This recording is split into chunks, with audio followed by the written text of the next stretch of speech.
Welcome to the Tech Egg. Don't get scrambled. Enjoy the video. You start by selecting the column header. Click the letter at the top so the whole column is active.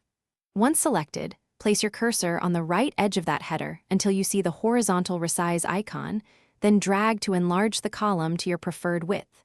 If you prefer automatic sizing, double-click that same edge and Google Sheets will fit the column to its widest cell. Make sure to check visible content. Adjust again if needed. Next, for precision, right-click the column header and choose Resize Column, then type an exact pixel value like 120 and hit OK.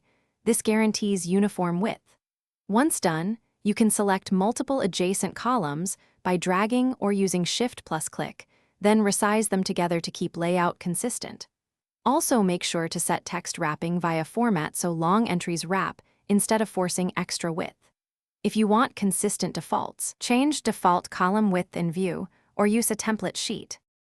To finish, review the sheet visually and freeze key columns via View so resized columns stay visible as you scroll.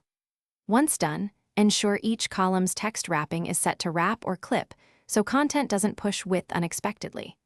If something goes wrong, columns overlap, text hides, or widths jump, use Undo immediately, then clear problematic cell formatting or revert to a saved copy. Also try resizing in Incognito or another browser to rule out extension interference before deeper troubleshooting. Thanks for watching. Consider subscribing if I helped unscramble your problems.